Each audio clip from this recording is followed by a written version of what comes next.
Our next speaker is Keavy Martin. I'm glad to say she's my special colleague from the Department of English and Film Studies. She's an associate professor there in English and Film.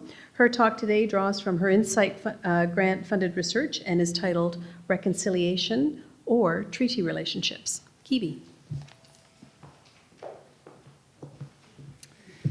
Well, thank you so much, Sue, and the other organizers. Thank you especially to SSHRC. Thanks to all of you for coming.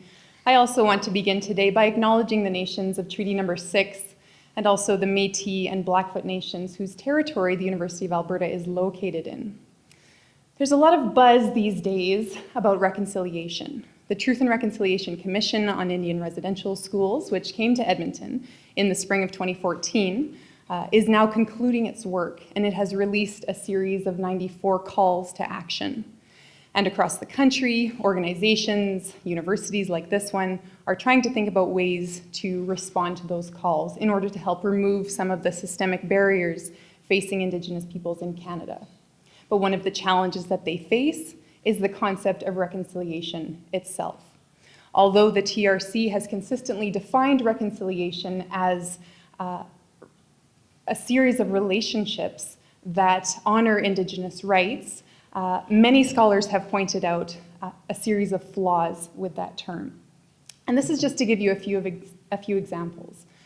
Conversations around reconciliation tend to emphasize the pastness of historical colonization. So for instance, residential schools are imagined to be sort of safely contained in the past. In fact, the last residential schools closed in 1996, but their impacts continue to be felt today, and many would say that other tactics of assimilation, including the child welfare system, are very much ongoing. Another issue in conversations around reconciliation is that they tend to emphasize the need of survivors of residential schools to heal, to forgive, to move on, or even in some cases to get over it, thereby placing the onus on survivors rather than on Canadian society.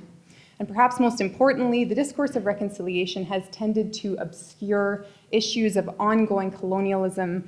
Canada today, even with a new government, very much needs its natural resources, and in most cases, this struggles when it comes to issues of Indigenous rights. So how do we talk about reconciliation? How do we respond to the calls to action while avoiding these pitfalls? I'm part of a collaborative research project called Creative Conciliations, and we are turning to the work of Indigenous artists to help us think around and beyond reconciliation. On your right, you see Tahltan performance artist Peter Morin. They're pictured with Ayumi Goto and Cheryl Larondel in a performance entitled Hair. And it speaks to the history of residential schools, but also reminds us of the ways that that history creates burdens in the present. And there you see Ayumi Goto tying rocks to Peter Morin's body using strips of prayer cloth. And on the left, you see University of Alberta student Sandy Auger, who created this installation as part of a class project here in Rutherford Library. This was a very provocative piece, and it got a lot of response. At one point, actually, the flag ended up being stolen. But before it disappeared, it forced people to think about the processes by which Indigenous lands became something that we call Canada. And a reminder here that in this territory, the oral history says that these lands were never surrendered. So art has the possibility to provoke us. It can allow us to see the world in different ways.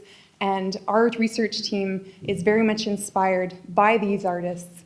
They're helping us to think about ways that we can carry the burdens of history together and the ways in which we can honor our treaty relationships, which have already laid out the ways in which we are supposed to live together in this territory. Thank you.